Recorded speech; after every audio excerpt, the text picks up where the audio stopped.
I'm going to do a quick sound quality test here of the Aputure A.Lav versus the Rode SmartLav.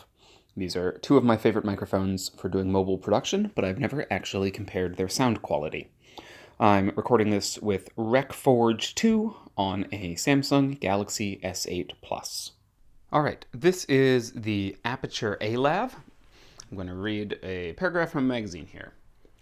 Standard issue solar flares are too small and too far away to have any noticeable effect on Earth.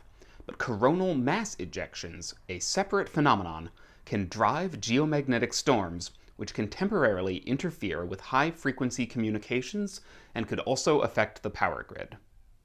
Alright, now this is the Rode SmartLav. Standard issue solar flares are too small and too far away to have any noticeable effect on Earth. But coronal mass ejections, a separate phenomenon, can drive geomagnetic storms which can temporarily interfere with high-frequency communications and could also affect the power grid. So there you have it. The Rode SmartLav does seem to have superior sound quality to the Aputure A.Lav, which isn't a shock considering it's about 3 times as expensive.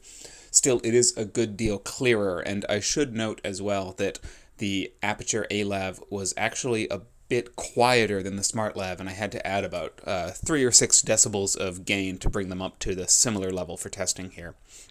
Still, both are a big improvement over the default sound quality of a smartphone built-in microphone, and for $30, the Aputure A.Lav is still a pretty good deal, though if you're really looking for the best quality possible, it's worth it to shell out for that SmartLav.